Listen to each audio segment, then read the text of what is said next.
reportage par Jamaldine Benchenouf. Bonsoir.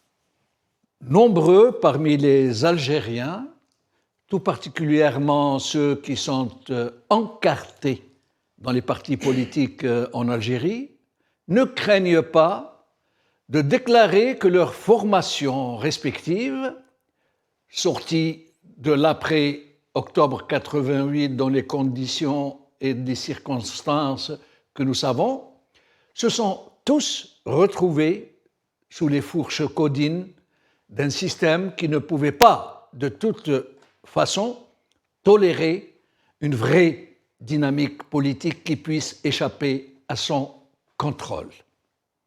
Il a fait en sorte de les brider organiquement, de les infiltrer, de susciter la division et l'anarchie en leur sein. Lorsque certains dirigeants de ces formations politiques manifestent des velléités d'échapper à son emprise, alors ils savent ce qui les attend généralement. Mais il s'est passé que certains parmi ces partis, moins que la moitié d'une seule main, ont réussi un tout petit peu à se ménager une relative marge de manœuvre. Mais ils savent les lignes rouges, tacites, non dites, et la toute-puissance d'un régime qui tient le bout de la corde et qui n'hésite jamais à aller jusqu'au bout si son contrôle sur la chose politique est menacé de la plus petite façon. Faire comme si zama, le parti a vraiment les coudées franches, ne peut que conforter la certitude d'indépendance des partis politiques que le pouvoir veut donner à une opinion publique totalement débranchée, totalement sous anesthésie politique. Mais cette apparence doit rester ce qu'elle est, une apparence, une illusion. Sinon, rien de plus simple que de dissoudre le parti qui a franchi la ligne rouge sans autre forme de procès. Des cas existent de dissolution de partis politiques, de ligues de défense des droits de l'homme, d'associations à caractère politique, de syndicats, de journaux, de télévision. Voire même, je vous le rappelle, de chaînes de télévision de statut étranger et qui diffusent depuis l'étranger, comme le Magharibia, chassé du satellite depuis lequel elle émettait, à la suite d'un odieux chantage exercé par l'ANIRA contre Eutelsat. Pour dire, dans le meilleur des cas, que les rares partis politiques qui parviennent, un tant soit peu, à rester dans un digne exercice de leurs droits supposés, sont réellement et continuellement sur la corde raide entre ne pas perdre leur âme et ne pas s'exposer au coup de sifflet final. Ils en arrivent à pratiquer une politique du ni-ni, du mi-mi, en attendant des jours meilleurs et dans une atmosphère toujours toxique. J'ai le plaisir aujourd'hui de recevoir Athmane Mazzouz, président du RCD. Nous lui demanderons de nous donner son avis sur la situation en Algérie d'une façon générale et sur les perspectives de son parti pour la suite des événements.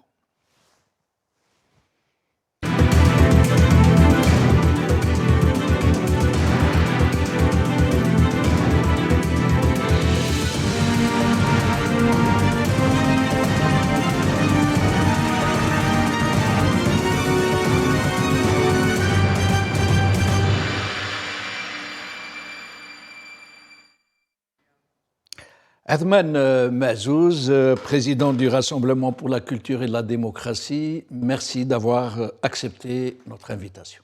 Bonsoir à tous les téléspectateurs de North Africa TV, NATV. Merci pour l'invitation et bonsoir à tous les téléspectateurs. Merci beaucoup. Alors, je vous laisse d'abord vous exprimer d'entrée pour nous dire Comment ça se passe pour votre parti? Est-ce que ça s'améliore un peu? Est-ce que vous continuez de subir toutes les pressions que nous savons? Et ce que vous, j'allais dire, vous appréhendez à très court terme, et puis nous entrerons dans le vif du sujet. En fait, vous n'ignorez rien. L'opinion publique, du moins celle qui est branchée sur les réseaux sociaux, n'ignore rien de ce que nous subissons en tant que parti politique et depuis bien longtemps. Juste, si vous voulez que je vous fasse un petit rappel, oui, oui. Le RCD aujourd'hui existe après une année d'interdiction de renouvellement d'agrément, chose qui ne s'est jamais passée en Algérie et dans le monde. C'est une suspension qui ne dit pas son Exactement, son c'est nom. une suspension qui ne dit pas son nom et ça nous a poussé, notamment cadres du parti, militants du parti, à oser en fait faire pression par d'autres manières. Et nous sommes allés jusqu'à leur dire que si c'est cet agrément-là que vous voulez, reprenez-le. Pour en fait leur décrire le fait que nous n'accepterons jamais à ce que notre parti soit interdit d'expression, soit interdit de visibilité et puis soit interdit d'activer comme tous les autres partis à qui on accorde des salles, des autorisations d'activer, or que le RCD, aucun autre parti n'en a subi comme lui, en termes d'interdiction d'activité. La dernière des activités, c'est l'université d'été que nous avons programmée à Béjaïa et qui a été interdite et que nous avons pu, ce n'est qu'après que nous avons pu arracher une autorisation pour la tenir du côté d'Alger. Ceci n'est qu'un petit exemple, mais sinon, il y a des dizaines et des dizaines d'exemples où le parti a subi effectivement des interdictions. Mais sinon aussi... Interdiction parce que vous n'avez pas eu de renouvellement. En fait, il ne renouvelle pas sans pour autant dissoudre. Et quand vous demandez une salle, on vous dit « Ah non, on ne peut pas parce que vous n'avez pas été renouvelé ». Effectivement, mais sinon, après, on a pu arracher le renouvellement d'agrément. On a pu l'arracher, mais malgré le renouvellement d'agrément, on subissait toujours, en fait, la fermeture. On n'arrive plus à passer dans les médias publics. Jusqu'au jour d'aujourd'hui, où je suis à ATV, aucun média public ne nous invite, y compris les chaînes en fait soumises au pouvoir, ne nous invitent plus. Et d'autres partis sont invités? Beaucoup d'autres partis sont invités, effectivement. Mais sinon, cette fermeture-là touche notamment les partis qui osent, en fait, dire ce qu'ils pensent, que les Algériens pensent. Maintenant, si on vous ouvre le média tout en orientant votre discours, tout en vous disant ce que vous allez dire, ça, c'est inacceptable, chose que nous n'accepterons jamais.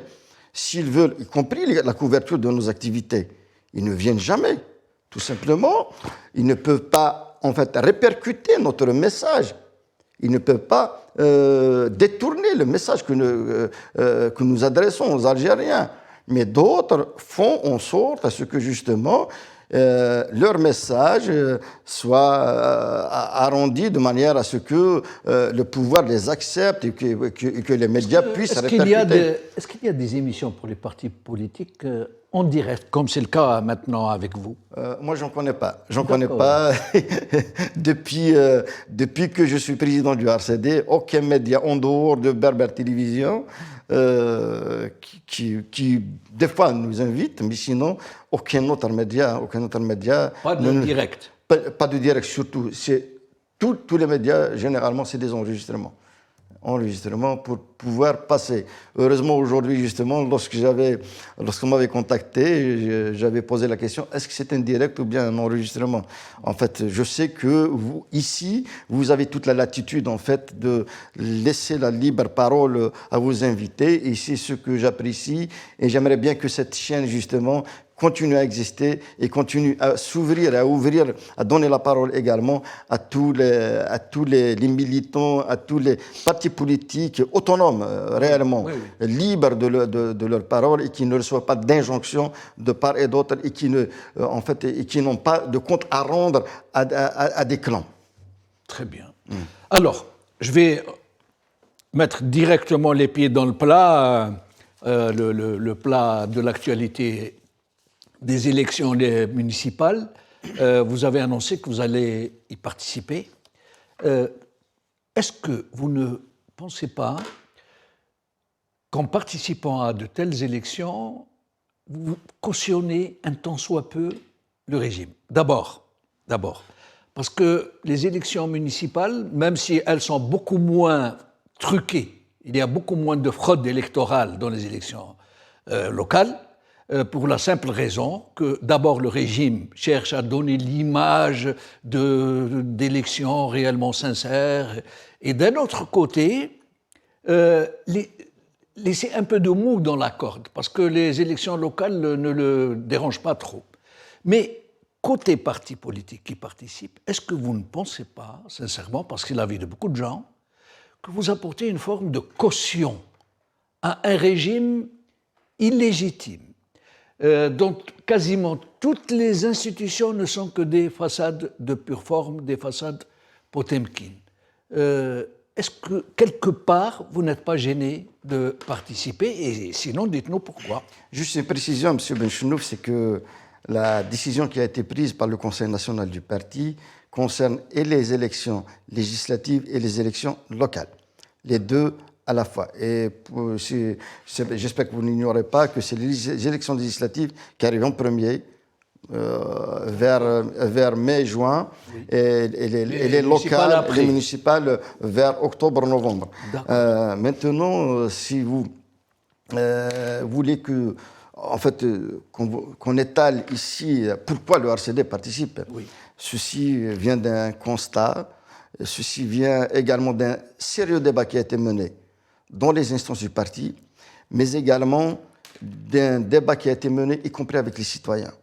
Nous avons sillonné pas mal de localités, pas mal de wilayats, où nous sommes l'un des rares partis qui invitons les citoyens à débattre publiquement, sans filtre, sans quoi que ce soit. Ils viennent, ils posent les questions qui leur viennent à la tête, ils débattent. Et c'est eux-mêmes, justement, qui nous demandent d'aller participer à ces élections. Et pour eux, c'est une forme de résistance. Sinon, le peu de partis démocratiques qui restent risquent l'effacement. Et vous voyez comment nous-mêmes, en tant qu'RCD, nous n'avons aucune visibilité, notamment dans les médias publics. Nous n'avons aucune visibilité dans les journaux, presque la totalité des journaux. Et puis, il ne reste plus de presse libre aujourd'hui. Aujourd'hui, les seuls espaces qui nous restent, où nous pouvons dire ce que nous pensons, où nous pouvons réellement répercuter le message, les souffrances de la population, c'est bien les réseaux sociaux. Et aujourd'hui, je suis très content justement de me retrouver sur ce plateau-là pour pouvoir dire ce que réellement pensent les Algériens. Maintenant, si vous voulez qu'on revienne également sur les motivations qui nous poussent à participer, d'abord, laisser l'espace institutionnel seulement aux mains du pouvoir et de sa clientèle est dangereux. Je le dis parce que tout simplement, nous avons longuement discuté au sein des instances du parti. Et je voudrais rappeler que les moments où l'Algérie, les Algériens ont connu des révolutions, des débuts de révolution, que ce soit en 2011, en 2019, le RCD était à l'intérieur des institutions. Et les Algériens ne l'ignorent pas. Et nous avons mené la bataille à l'intérieur. Moi, j'étais agressé en tant que député en 2011. J'ai été évacué, frappé avec plusieurs points de suture. En 2019 également, on avait risqué énormément avec les citoyens, avec les acteurs du Hirak. Nous avons été à leur côté. Nous avons soutenu les familles des détenus, les détenus. Nous avons soutenu tous ceux qui étaient persécutés. Et nous le continuerons, même si nous sommes à l'intérieur des institutions. C'est parce qu'il faudrait aussi que notre voix, la voix des Algériens, qui n'ont plus, en fait, qui ne peuvent plus s'exprimer, qui ont peur de s'exprimer, il faudrait que nous soyons leur porte-voix. Et ceci est un engagement de notre part, en tant que parti, parce que nous ne nous sommes pas tus durant toute cette répression-là. Et nous n'allons pas nous taire. Et notre participation est une forme de défi, et de résistance justement pour continuer ce combat-là. Parce que les Algériens y croient, ils y croient sérieusement pour une alternative démocratique dans ce pays. Le problème, Athman Azzouz, que se posent beaucoup de gens, c'est que, comme cela a été le cas pour votre parti dans le passé, ça veut dire, aussi parti d'avant-garde puissiez-vous être, aussi parti engagé et critique à l'endroit du pouvoir. Il n'empêche que demain, dans une assemblée nationale, vous allez vous retrouver très minoritaire. Votre voix ne va rien peser sur la législature, sur les débats, sur les approbations ou non des lois. Et donc, en fin de compte, j'en reviens à ce que je disais au début, c'est que vous allez apporter une caution légale, populaire, de la volonté populaire, un peu crédibiliser cette institution par votre apport en tant que parti réellement engagé, réellement démocratique, aux côtés d'autres qui ne le sont pas du tout, et vous le savez très bien, et qui sont la majorité de ce qui va être demain,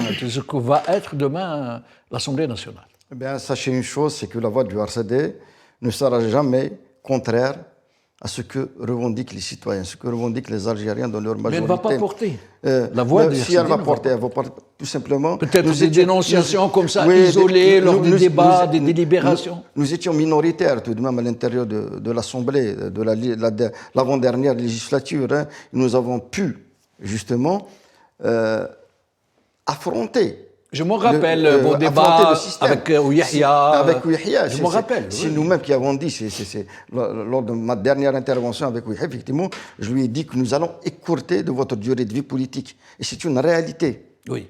Il a fini par être emprisonné. Qui c'est qui aurait dit un jour, vous savez, l'essentiel des ministres qui étaient devant moi, pour la majorité, ils sont passés actuellement par la case prison. C'est pour vous dire qu'un combat peut arracher des acquis. 2019 n'est pas venu comme ça. Mais là, c'était plutôt le Hirak. Mais le Hirak n'est pas venu comme ça seulement. Oui. Parce que tout simplement, il y a une suite de révolutions, il y a une suite de combats. Et ce combat-là, il est mené, y compris par les journalistes que vous représentez, que d'autres et d'autres également. Nous ne devons jamais ignorer que le changement ne pourra venir que par cette succession-là, que par cette fédération-là d'énergie. Parce qu'on ne sait pas à quel moment nous pouvons arriver vers ce changement radical, vers ce changement réel. Mais il ne faudrait pas que l'on baisse les bras. Est-ce aujourd'hui également, si nous laissons les institutions aux mains de cette caste-là, aux mains de ces dirigeants, aux mains de ceux qui ne veulent pas du bien pour les Algériens, ça va durer, ils vont durer. Ils vont se sentir. Mais c'est le cas, c'est le cas, exactement, c'est le cas. Depuis 1962, vous savez, toutes les institutions qui ont existé dans ce pays sont des institutions potemkines, qui n'existent que par leur façade. On trompe l'œil. Je suis tout à fait d'accord avec vous. Même si demain, comme vous le faites si bien, le RCD, d'autres petits partis, je suis tout à fait d'accord ça n'a rien changé. Je suis tout à fait d'accord avec vous. S'il y avait tout de même des acquis. Vous savez que 88, il n'est pas venu comme ça, et depuis 88, avec l'ouverture démocratique, il y avait eu tout de même des acquis. Il ne faudrait pas que l'on ignore aussi. Des acquis qui ont été très largement maintenant, récupérés. Je vais vous parler. Les partis politiques qui ont été agréés par la police politique. Vous savez Pardon. Oui. La presse qui a été recrutée dans le secteur public, de la presse qui était sous contrôle, et à qui on a donné des journaux, des télés, et qui sont toujours sous contrôle aujourd'hui. Ça veut dire les acquis de 88, finalement, ils ont été récupérés par le régime. Non, la parenthèse de 1989, le pouvoir voudrait bien la fermer. Oui. Et l'actuel projet de loi régissant les partis politiques va dans ce sens-là.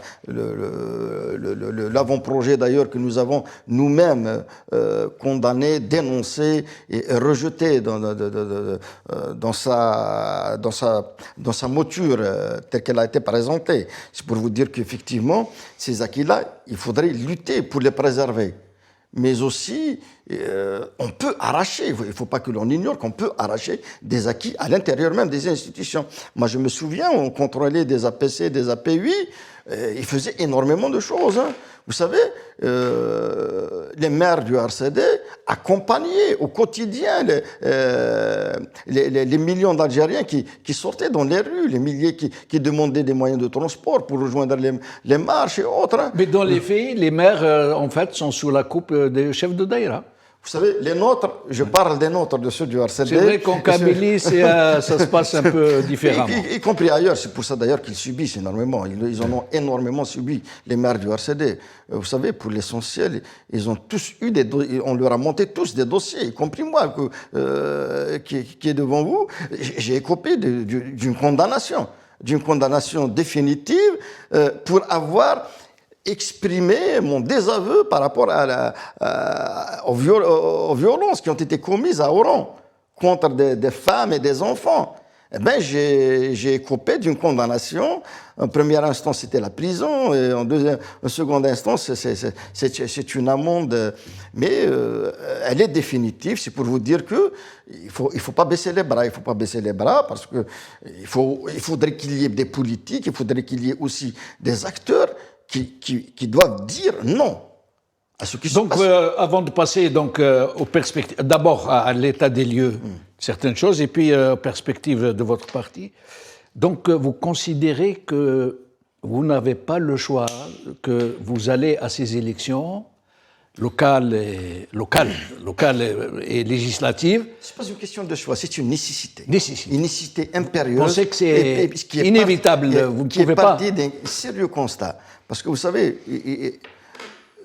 ce n'est pas parce que je suis du RCD, l'un des rares partis qui débat de toutes les questions dans les instances du parti, mais aussi en allant vers le citoyen, arracher l'avis du citoyen.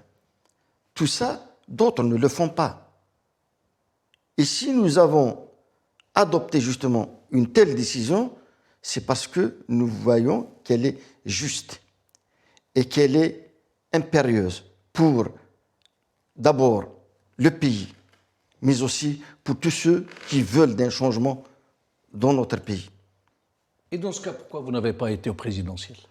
Eh ben oui, y compris les présidentielles, on aurait pu y aller, hein. Mais comme les présidentielles, c'est une autre étape, c'est une autre également, c'est d'autres exigences. Mais y compris cette question, elle a eu à être débattue et la décision a été de ne pas participer. C'est comme celle déjà de 2020 où nous avons... Pourquoi vous n'avez pas participé ? Est-ce que parce que vous saviez pertinemment que le président était déjà désigné ? Tout simplement parce que d'abord, il y avait des millions d'Algériens qui sont sortis dehors et qui revendiquaient un changement de manière pacifique. Et le RCD ne peut pas être en désaccord, être en contradiction avec toute cette mouvance-là, ce mouvement-là qui aspire à aller vers un changement. C'est pour ça d'ailleurs que nous avons accompagné le mouvement dès le début. Personne ne peut vous le dénier. Ouais. Mais si vous aviez été aux élections présidentielles, comme par exemple votre concurrent dans la région de Kabylie, le FFS, qui savait très bien, à 100%, c'est pas à 99%, que le futur président était déjà désigné. Moi, je dirais pas Et en plus, qu'il y avait un boycott le plus massif depuis l'indépendance. Jamais il n'y a eu un tel boycott avec celui de la Constitution, de Tebboune, du même président. Donc, y aller, vous me dites qu'il y a eu un débat. Si vous y étiez allé, sachant que vous n'alliez pas passer, il n'y a aucun doute là-dessus. S'agissant des élections présidentielles, une discussion, mais un débat aussi a eu lieu au sein du parti. La décision a été prise de ne pas y prendre part. Parce que tout simplement, tout était verrouillé. Le RCD ne pouvait même pas avoir d'existence légale, carrément. C'est-à-dire, on nous refusait tout. y compris aujourd'hui. C'est pas pour en fait justifier notre participation aujourd'hui. Et les conditions étaient totalement différentes. Parce que les Algériens, dont leur écrasante majorité, refusent d'y prendre part. Et vous le savez tous que, effectivement, s'agissant notamment des élections présidentielles, des supercheries électorales présidentielles, souvent, tout est décidé d'en haut. C'est plus que souvent, c'est toujours. Je le dis souvent, parce qu'on peut trouver comme ça des situations où, notamment, durant la crise des années 90 et autres, c'était un autre changement, c'était un comité, c'était une autre disposition, en fait, d'autres conditions. Mais personne n'ignore que les décisions sont souvent prises par un collège qui intronise. Et c'est pour ça d'ailleurs que souvent, les présidentielles, les rares fois où le RCD avait participé, étaient vraiment, y compris avec notre participation, nous n'avons pas pu. Jouées d'avance. Elles étaient jouées d'avance. Les résultats, ils le confirmaient à chaque fois. Est-ce que ça ne va pas être le cas pour les législatives, cette fois-ci? Non, moi je n'ignore pas qu'il y aura également une fraude. Oui. Le fait est déjà de vous interdire des apparitions publiques dans les médias. Voilà. Est déjà une forme de fraude. Absolument. Pour nous, c'est une manière de fraude, de pré-frauder. C'est une sérieuse fraude. Oui. Le fait de vous interdire des espaces d'expression et d'organisation. Le fait de vous fermer, y compris vos locaux. Nous avons des locaux actuellement qui sont sous scellés. Ce n'est pas parce qu'on nous a fait autant d'opérations que nous n'allons pas aller vers cette bataille-là. C'est une bataille qu'il faudrait mener. Nous n'ignorons pas également toutes les répercussions. Nous pouvons ne pas avoir de visibilité médiatique durant tout le temps de la campagne. Ils peuvent nous interdire d'organiser des rencontres, des meetings et autres. Mais nous allons trouver les moyens nécessaires pour faire passer notre message. Ce sera d'abord une manière d'être aux côtés des citoyens pour leur dire qu'il ne faut lâcher rien. J'espère que que la chaîne va pouvoir vous inviter après les élections. Je l'espère bien avant. Et on va vous lors de la campagne. Bien sûr. Alors, nous allons faire un petit état des lieux, si vous le permettez. Et on va commencer par la dernière trouvaille de M. Tebboune, qui a donc décidé de bricoler la Constitution. Et on nous parle maintenant de révision technique. Une formulation que personne, on a essayé de demander à des constitutionnalistes, personne n'a compris cette formulation. Y compris nous. Alors, technique. Alors qu'en fait, la Constitution, de son article 1er à son dernier article, quiconque touche à n'importe quoi, il y a des procédures à mettre en œuvre, soit par référendum, soit en faisant passer par les deux chambres des délibérations publiques où les gens vont voir que ça se passe de façon transparente. Or là, certains gens croient savoir que c'est surtout au sujet de la fameuse commission de Chorfé,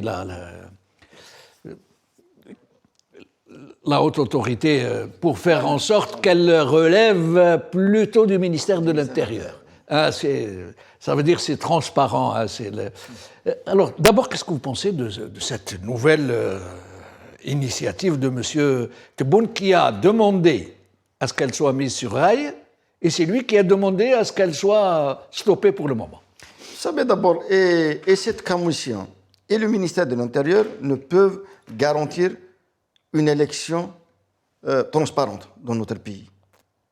Si les Algériens ne se mobilisent pas, s'il n'y a pas d'instance réellement indépendante où les partis politiques prendront part, la société civile prendra part, nous ne pouvons garantir une élection transparente, totalement On transparente. l'a vu avec M. Chorfi. Et on l'a vu justement lors des dernières élections. L'élection présidentielle. Et nous nous sommes exprimés bien avant cette élection-là. Et nous avons dit, si vous vous souvenez, je ne sais pas si vous avez en fait les enregistrements, je me suis moi-même exprimé en disant que cette élection-là connaîtra un boycott massif, jamais connu dans le pays. Et c'était la vérité. Moi-même, j'avais fait d'ailleurs la tournée de certains bureaux de vote, Bouira, Boumardès, Alger, c'était un désert.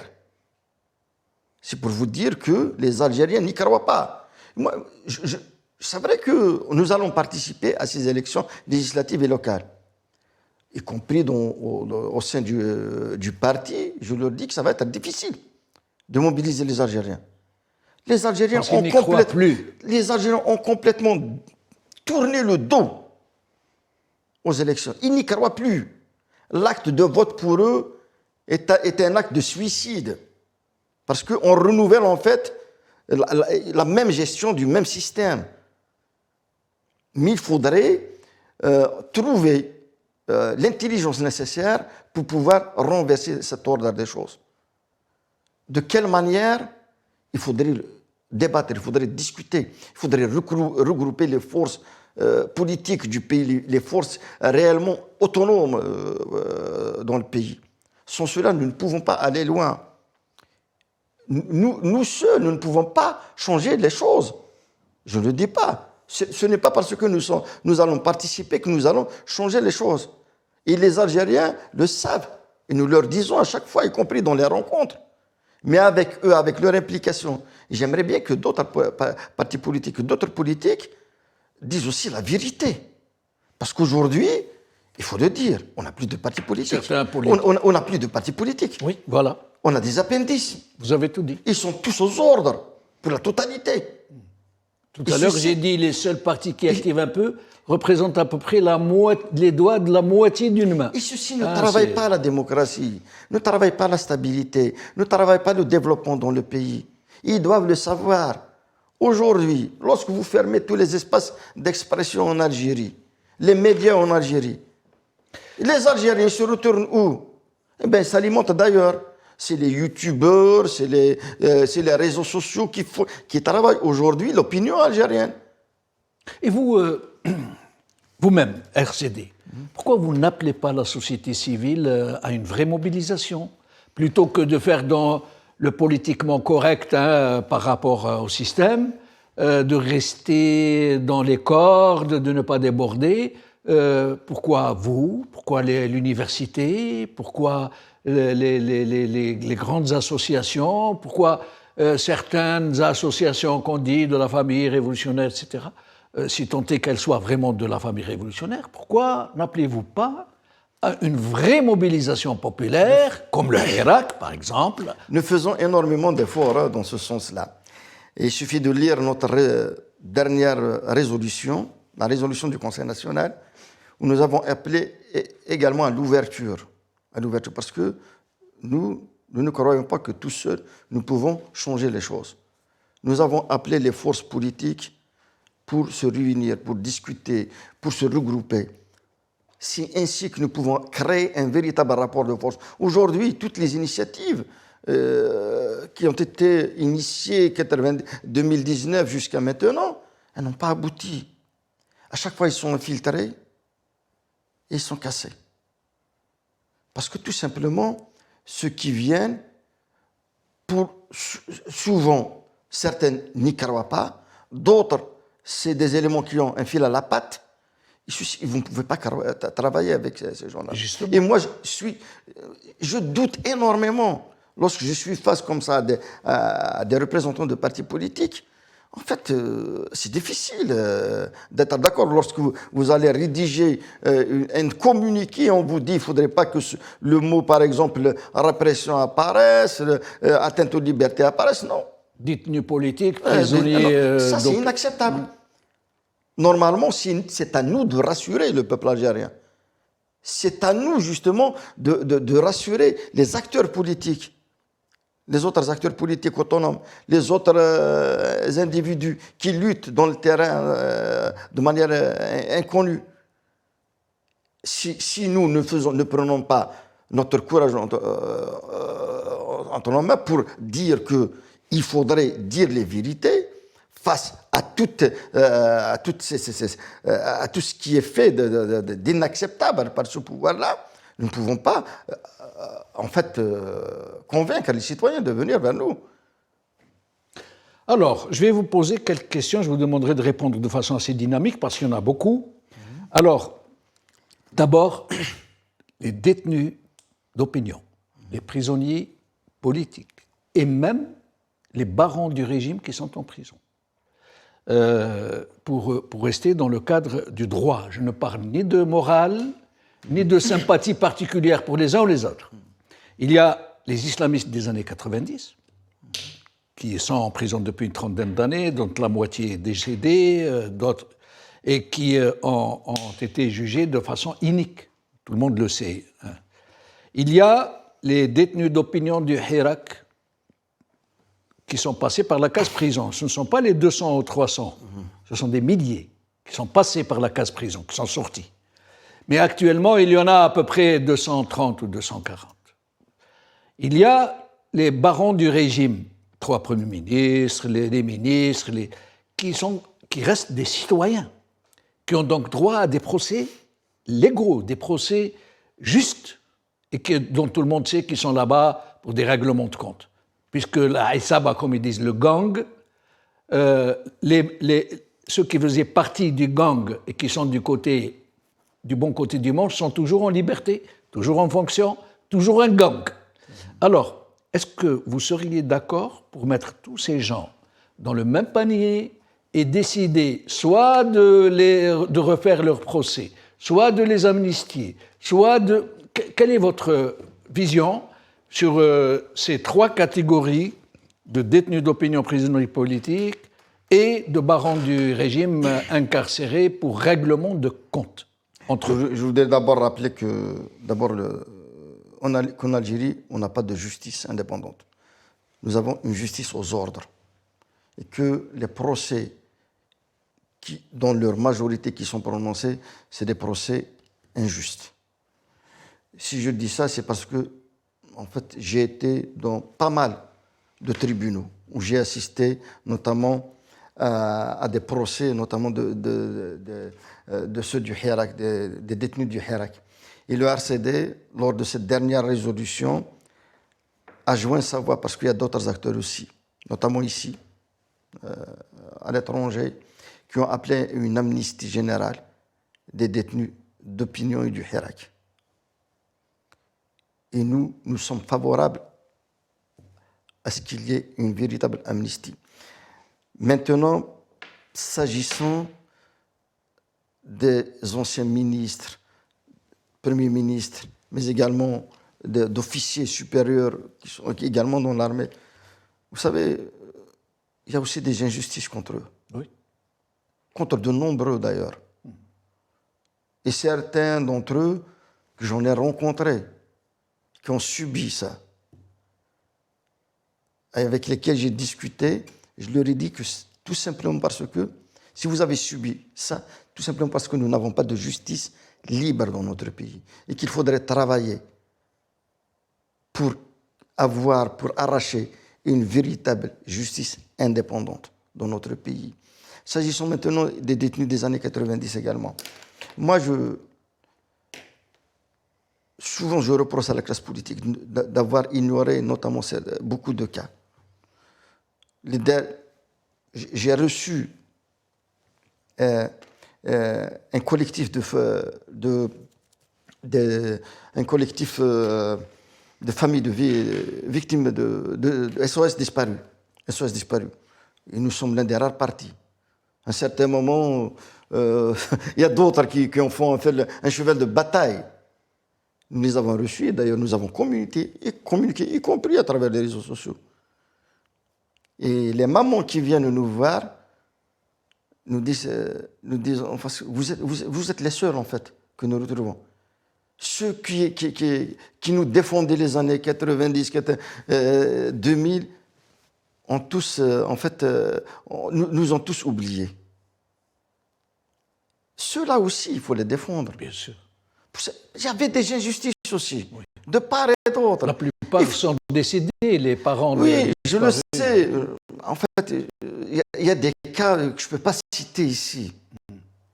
Des cas de famille complètement en fait, disloqués. Disloqués. Ouais. Et ça, c'est inadmissible également. Dans le silence des cimetières. Maintenant, s'il y a il y a une justice réellement indépendante, il faudrait en fait qu'il y ait des procès sérieusement justes. Mais ce n'est pas le cas. Et ces cas-là, on les évoque plus. Non seulement ce n'est pas le cas, mais même le principe de la séparation des pouvoirs est complètement... Oui, oui, je sais, vous savez, vous vous rappelez tous de la fameuse phrase de Gaïd Salah, qui disait au ministre de la Justice jusqu'au bout. Allez jusqu'au bout. Ouais. Eh bien, c'était ainsi. Ça, en fait, et le ministre de la Justice qui faisait... qui acquiesçait. Ouais. C'est pour vous dire que dans notre pays, il faudrait sérieusement batailler pour arracher ce principe-là d'indépendance de la justice. Et de séparation des pouvoirs, la séparation des pouvoirs également. Le politique n'a pas à s'immiscer dans l'exécutif n'a pas à s'immiscer ni dans le législatif ni dans le judiciaire. Ouais. Mais aujourd'hui, nous avons en fait un parlement qui est aux ordres, un parlement qui est inaudible, qu'on ne trouve plus défendre réellement les revendications citoyennes. C'est pour ça d'ailleurs qu'on se retrouve dans des hémicycles vides, complètement vides. Vides ou alors, comme la dernière fois, et ça m'amène à l'autre question, le Parlement qui a donc adopté la loi sur la déchéance de nationalité et qui a adopté la loi sur la criminalisation du colonialisme français, où on a vu des députés crier « Jisheb Khawa Khawa », ce qui est une absurdité constitutionnelle absolument inimaginable parce que la seule entité politique dans un pays, dans une nation, c'est le peuple. Et l'armée, il n'y a pas deux entités distinctes. Alors que Goulou al-Baltajia, d'accord, que le régime essaye de la faire clamer dans les stades, chose qui n'a pas réussi. Alors, on pourrait comprendre, mais que les députés qui sont chargés de faire les lois, de les discuter, ils mettent côte à côte deux entités distinctes, Jish, Sheb, Khawa Khawa. Il appelle à la fraternisation entre le peuple et son armée, une armée qui est censée lui être subordonnée et obéir au président qui est le seul à pouvoir déclarer la guerre, etc. Qu'est-ce que vous pourriez nous dire justement sur ça? Mais plus personne maintenant ne croit à l'Assemblée nationale. C'est une assemblée croupion, c'est une assemblée, pour l'essentiel des députés, qui ne peuvent même pas aller prendre un café avec des citoyens, échanger avec les citoyens.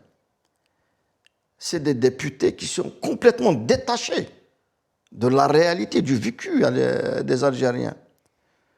C'est des députés qui sont élus avec une dizaine de voix, une centaine de voix pour certaines wilayats.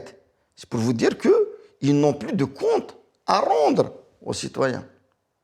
C'est une assemblée qui est complètement vouée à se mettre à la botte du décideur. C'est pour ça que je dis d'ailleurs qu'il faudrait qu'il y ait des députés réellement qui défendent l'intérêt du citoyen. Et le RCD est là à leur offrir cette opportunité-là, malgré les difficultés, malgré toute la répression que nous subissons. Et cette question-là d'échéance de nationalité, elle est d'une absurdité incroyable. Comment ça vous allez déchoir quelqu'un de sa nationalité? Mais ce n'est pas vous, ce n'est pas ce Parlement-là qui lui a attribué cette nationalité. Il est né sur cette terre-là.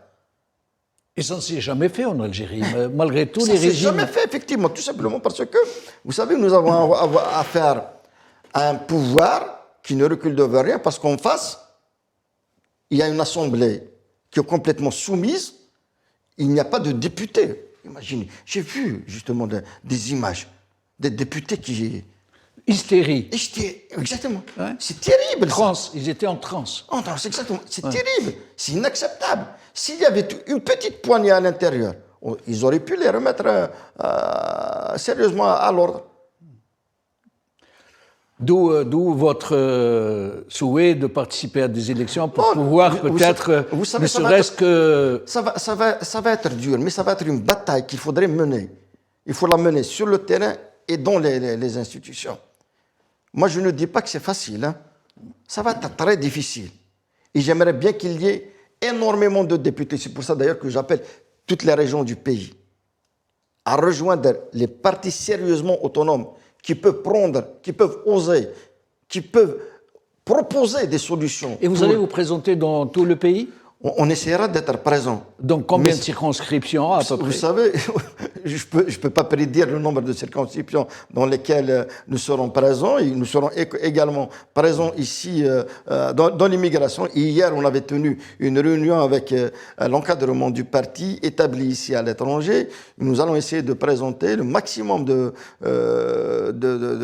listes dans plusieurs circonscriptions, y compris dans le pays, malgré les difficultés. Ça, je ne l'ignore pas.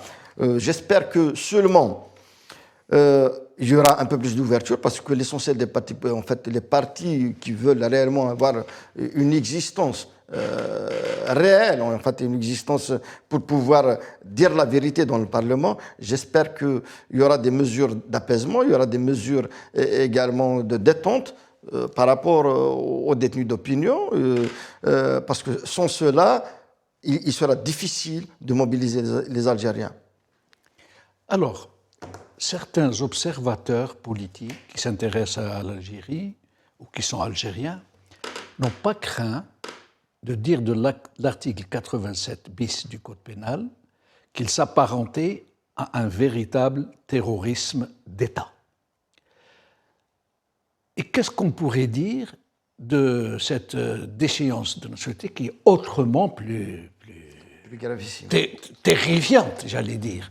Qu'est-ce que vous pourriez nous dire sur ces deux dispositions, celle de l'article 87 bis et celle de la loi sur la déchéance de la nationalité, qui toutes deux semblent viser l'opposition qui se trouve à l'étranger? En fait, les deux articles ne visent pas seulement ceux qui sont à l'étranger, hein.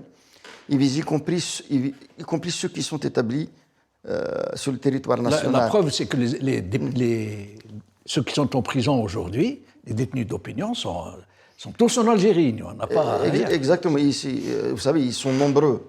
Moi, pour la plupart, pour la majorité d'entre ceux qui sont actuellement en prison et pour certains qui sont sortis, j'ai assisté à leur procès.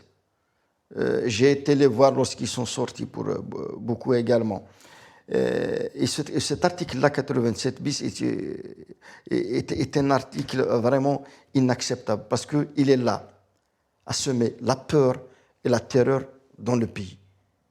Et s'il a été adopté, c'est dans ce sens-là, y compris cette loi-là de déchéance de la nationalité. Elle est faite pour faire peur aux Algériens. Elle est faite pour faire peur à notre diaspora. Qui n'ose même plus poster un commentaire sur le Facebook. C'est terrible. Moi, à chaque fois que je passe, par exemple, dans des médias qui m'accordent comme ça des entretiens, mais aussi lorsqu'on va vers des meetings, des rencontres, des débats avec la population, le message que je leur donne, il ne faut pas avoir peur. Parce que si vous vous taisez, c'est encore ainsi qu'ils vont vous écraser. Et c'est une réalité. J'en ai connu, vous savez, j'en ai connu des détenus d'opinion qui sont dans les prisons et qui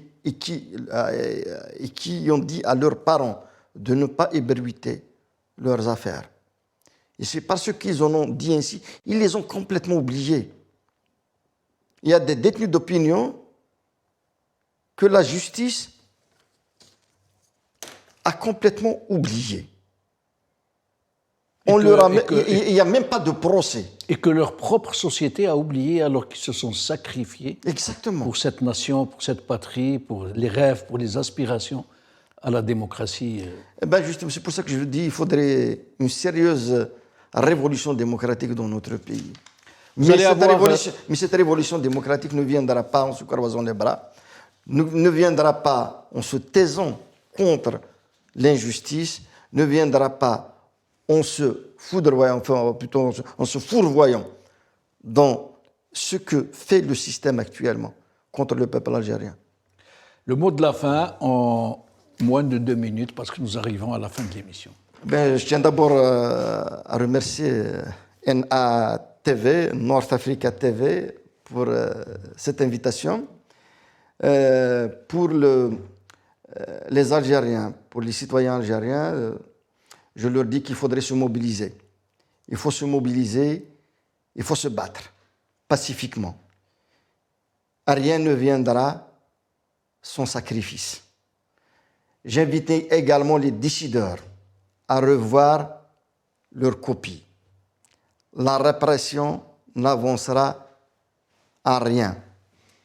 La répression va affaiblir l'Algérie, va affaiblir l'État, va affaiblir la nation. Changer, il est temps, il n'est pas trop tard. Libérer le peuple algérien pour qu'il puisse vivre dans un État avec sa pleine citoyenneté. Athmane Azzouz, merci infiniment. J'espère que nous aurons d'autres occasions. Ce sera toujours un plaisir. Merci pour les mots très forts que vous avez dit. Merci pour votre engagement. Merci pour votre sincérité. Merci énormément. Merci beaucoup. Merci. Chers amis, merci de nous avoir suivis. Bonne soirée à vous.